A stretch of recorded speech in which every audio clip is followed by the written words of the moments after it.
بسم اللہ الرحمن الرحیم۔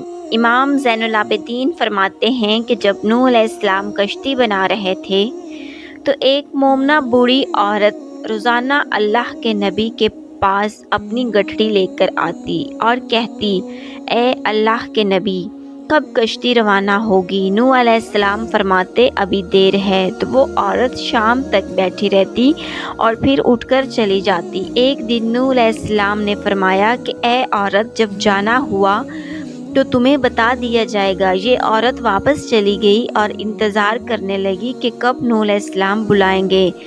اسی دوران عذاب آ گیا اور کشتی روانہ ہو گئی، لیکن نوح علیہ السلام نے اس عورت کو نہ بلایا۔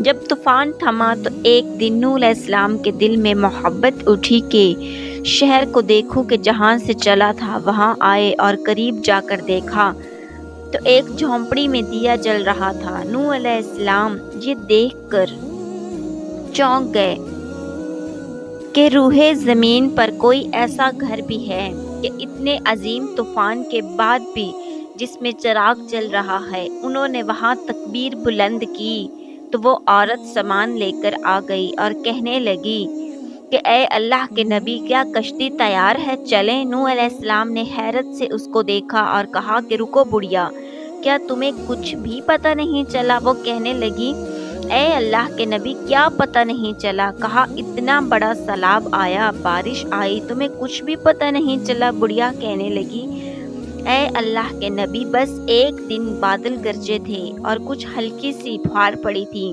تو نوح علیہ السلام حیران ہو کر آسمان کی طرف دیکھنے لگے اور کہنے لگے، اے میرے اللہ، یہ کیا ماجرا ہے؟ اللہ تعالیٰ نے نوح علیہ السلام پر وحی بھیجی کہ اے میرے پیارے نبی، اس عورت کے دل میں چونکہ تمہاری محبت تھی اور تم نے اسے پابند کر دیا تھا، اور چونکہ تمہارا اس سے وعدہ بھی تھا کہ نجات کی کشتی میں اسے لے جاؤں گے، تب جب تم اپنا وعدہ پورا نہیں کیا، لیکن اے نوح علیہ السلام، میں تو تمہارے وعدے کا ذمہ دار تھا، اسی لیے میں نے اس بڑھیا تک عذاب پہنچنے ہی نہیں دیا۔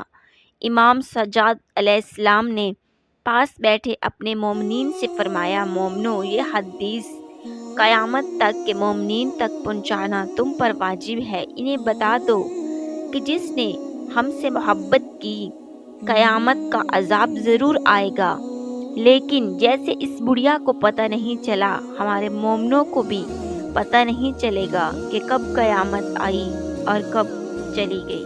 سبحان اللہ۔